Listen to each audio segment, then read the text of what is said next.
नमस्कार दोस्तों, स्वागत है आप सभी का हमारे इस चैनल सनातन ज्ञान गंगा पर। दोस्तों, अगर आप जीवन में कुछ नया सीखना चाहते हैं तो इस चैनल को सब्सक्राइब जरूर करें। श्री शिवाय नमस्तुभ्यम। हर हर महादेव। दोस्तों, पूज्य गुरुजी ने कहा कि अगर आप अपने जीवन में चल रही परेशानियों को लेकर बहुत ज्यादा चिंतित रहते हैं, अगर आप अपने करियर को लेकर बहुत ज्यादा परेशान रहते हैं, आप कई महीनों से या कई वर्षों से सरकारी नौकरी की तैयारी कर रहे हैं लेकिन आपको नौकरी नहीं मिल पा रही है, या फिर आप कोई भी व्यापार शुरू करना चाहते हैं और आप अपना व्यापार नहीं शुरू कर पा रहे हैं, या फिर व्यापार शुरू कर दिया है तो उसमें लगातार आपको हानि हो रही है, और या फिर आपके जीवन में लगातार दुर्भाग्य बना हुआ है।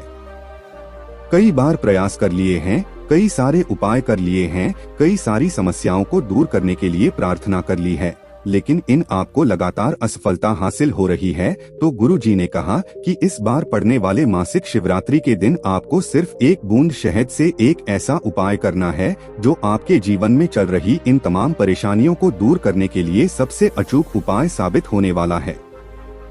तो चलिए जानते हैं क्या है वो उपाय।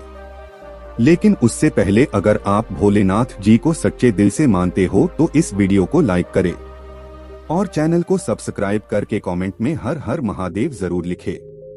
देखिए, गुरुजी ने कहा कि कई बार हम लोग अपने जीवन में परेशान हो जाते हैं, कई बार हम लोग इतना ज्यादा चिंतित होने लगते हैं कि हमें लगता है कि हमारा पूरा जीवन सिर्फ और सिर्फ समस्याओं से और परेशानियों से ही गुजरेगा। हमें अपने जीवन में कभी भी धन दौलत की प्राप्ति नहीं होगी, माता लक्ष्मी हमसे कभी खुश नहीं होंगे। तो आपको इस बार पड़ने वाले मासिक शिवरात्रि के दिन सिर्फ एक बेलपत्र से ये उपाय करना है। देखिए, इस वीडियो में हम पूज्य जी द्वारा बताए गए दो विशेष उपायों की बात करेंगे। चलिए बात करते हैं गुरु जी द्वारा बताए गए पहले उपाय के। इस उपाय के लिए सबसे पहले आपको जरूरत पड़ेगी एक बेलपत्र की, लेकिन आपको ध्यान रखना है कि बेल पत्र कहीं से भी कटी फटी नहीं होनी चाहिए, और बेल पत्र की डंडी की आखिर में जो दूत होती है यानी जो डंठल होता है उसे आप तोड़कर अलग कर लेंगे। गांठ वाली बेल पत्र आप शिवलिंग में कभी भी समर्पित मत किया करो। अब यह बेल पत्र लेने के बाद आपको लेना है शहद। आप चाहें तो एक बूंद, 2-4 बूंद, जितना भी शहद इस उपाय के लिए लेना चाहे ले सकते हैं। फिर इसी के साथ आपको लेना है एक लोटा जल। लोटा तांबे का लेंगे और इस लोटे में जल आप अपने किचन से ले लेंगे। आपके किचन में जो भी जल रखा हुआ हो, चाहे वो बाल्टी में हो या फिर मटके में हो या फिर आरओ में हो, जो भी जल आपके किचन में रखा हुआ हो वहां से आप जल ले लेंगे। अब ये सारी सामग्री लेकर आपको पहुंच जाना है शिवालय। गुरुजी ने कहा कि ये उपाय आपको सिर्फ मासिक शिवरात्रि के दिन करना है। सुबह से लेकर शाम तक किसी भी समय आप ये उपाय कर सकते हैं, लेकिन गुरुजी हमेशा मासिक शिवरात्रि के दिन ही कहते हैं कि प्रदोष काल के समय ही आप उपाय किया करिए। शाम को जब प्रदोष काल का समय होता है तो उस समय साक्षात महादेव नंदी में सवार होकर माता पार्वती के साथ इस पृथ्वी लोक में भ्रमण करने के लिए निकलते हैं। इसलिए आप कोशिश करें कि प्रदोष काल के समय ही उपाय करें। प्रदोष काल के समय के बारे में जिन लोगों को जानकारी नहीं है उन्हें जान लेना चाहिए कि शाम को जब सूर्यास्त होते हैं उससे 45 मिनट पहले का समय और 45 मिनट बाद का समय, यानी ये जो 1.5 घंटे का समय होता है, यही प्रदोष काल का समय कहलाता है, और इसी समय आपको ये उपाय करना है।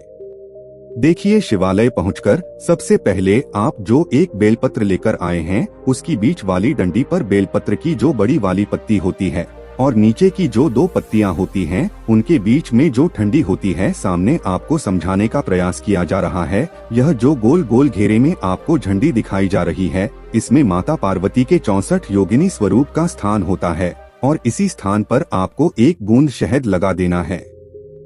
आपको अपने दाहिने हाथ यानी राइट हैंड की अनामिका उंगली से इस डंडी पर शहद लगा देना है। अगर आपको अपनी अनामिका उंगली के बारे में जानकारी नहीं है तो आपकी 5 उंगली में जो तीसरी उंगली होती है इसे अनामिका उंगली कहा जाता है, और इसी उंगली से आप इस बीच वाली डंडी पर शहद लगा देंगे। अब आपको यह शहद वाली बेलपत्र अपने दाहिने हाथ में रखनी है और अपने जीवन में चल रही परेशानी का स्मरण करना है। भगवान महादेव के बृहस्पतेश्वर महादेव का स्मरण करना है। भोलेनाथ का एक बहुत ही सुंदर नाम है बृहस्पतेश्वर महादेव। बृहस्पतेश्वर महादेव का स्मरण करना है और आपकी मनोकामना है, चाहे वो धन से संबंधित हो या फिर व्यापार से संबंधित हो या फिर नौकरी से संबंधित, जो भी आपकी मनोकामना है उस मनोकामना का स्मरण करना है और फिर ये बेलपत्र आपको शिवलिंग के ऊपर समर्पित कर देनी है। शिवलिंग के ऊपर समर्पित करने के बाद आप जो एक लोटा जल लेकर आए हैं, जल इसी बेल पत्र के ऊपर धीरे धीरे समर्पित करते जाएंगे और लगातार शिव महापुराण के मूल मंत्र श्री शिवाय नमस्तुभ्यम का स्मरण करते जाएंगे। पूज्य गुरुजी ने बताया कि इस गुरुवार के दिन मासिक शिवरात्रि तिथि पड़ने के कारण आप अगर बेलपत्र का यह विशेष उपाय इस दिन करते हैं तो यकीन मानिए आपके जीवन के ऐसे कोई मनोकामना नहीं जिसे महादेव की कृपा से पूरी नहीं की जा सकती है।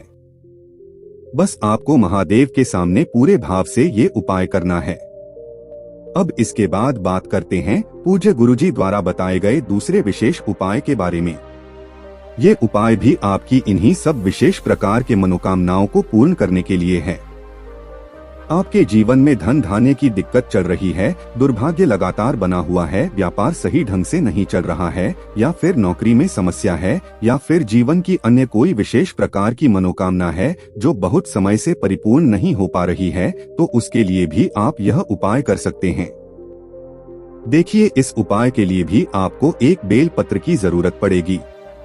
बेलपत्र कटी फटी नहीं होनी चाहिए और बेलपत्र की डंडी के आखिर में जो दूत होती है वो भी नहीं होनी चाहिए। ये उपाय भी आप सुबह से लेकर शाम तक किसी भी दिन कर सकते हैं और ये उपाय आप इस मासिक शिवरात्रि के साथ साथ गुरुवार के दिन भी कर सकते हैं। देखिए, एक बेलपत्र आपको लेनी है और एक लोटा जल लेना है और ये दोनों सामग्री लेकर आपको जाना है शिवालय। गुरुजी ने कहा कि आप कोशिश करें कि प्रदोष काल में कर लें और अगर प्रदोष काल में समय नहीं मिल पाता है तो फिर आप पूरे दिन में किसी भी समय इस उपाय को कर सकते हैं। लेकिन शिवालय पहुंचकर सबसे पहले आप जो एक बेल पत्र लेकर गए हैं उस बेल पत्र को अपने दाहिने हाथ में रखिए और तुम्बरुकेश्वर महादेव का स्मरण कर लेना है। तुम्बरुकेश्वर महादेव का स्मरण करके और बेल पत्र जो आप लेकर आए हैं उसे अपने दाहिने हाथ में रखें और आपके जीवन की जो विशेष प्रकार की मनोकामना है जो परिपूर्ण नहीं हो पा रही है, उस मनोकामना का स्मरण करते हुए यह बेल पत्र आपको माता अशोक सुंदरी वाले स्थान पर रख देना है। माता अशोक सुंदरी का स्थान अगर आपको पता नहीं है तो जलाधारी के बीच में जो स्थान होता है, जिसे स्थान पर मोटी उठी हुई लाइन होती है या कहीं कहीं पर सांप की आकृति बनी होती है, तो ये जो सांप आकृति बनी होती है इसी स्थान को माता अशोक सुंदरी का स्थान कहा जाता है और इसी स्थान पर आपको यह बेलपत्र समर्पित कर देना है। बेलपत्र की चिकनी तरफ वाला हिस्सा माता अशोक सुंदरी वाले स्थान पर स्पर्श करेगा यानी टच करेगा और जो खुरदुरा वाला हिस्सा होता है वह ऊपर की तरफ रहेगा और बेलपत्र की डंडी का हिस्सा जलाधारी की तरफ रहेगा। फिर उसके बाद आप जो एक लोटा जल लेकर आए हैं उस जल को आप सबसे पहले इसी बेल पत्र की ऊपर वाली पत्ती पर, जो बेल पत्र की सबसे आगे वाली पत्ती होती है, जो सबसे बड़ी वाली पत्ती होती है, उसी पत्ती पर आप थोड़ा सा जल समर्पित कर देंगे और तुम्बरुकेश्वर महादेव का स्मरण कर लेंगे। फिर उसके बाद जितना जल बचा हुआ है वो पूरा का पूरा शिवलिंग के ऊपर धीरे धीरे समर्पित कर देंगे। धीरे धीरे जल समर्पित करते हुए आप कम से कम 11 बार श्री शिवाय नमस्तुभ्यम मंत्र का जाप जरूर करेंगे। गुरुजी ने कहा था कि अगर आप इस प्रदोष के दिन ये उपाय करते हैं तो यकीन मानिए आपके जीवन की सारी परेशानियों का बहुत ही जल्द अंत हो जाएगा और आपके जीवन में सुख समृद्धि तथा वैभव की प्राप्ति होगी। तो दोस्तों, ये थे पूज्य गुरुजी द्वारा बताए गए 2 बहुत ही खास उपाय। दोस्तों, आज के लिए बस इतना ही। मिलते हैं एक और ज्ञानवर्धक वीडियो के साथ। धन्यवाद।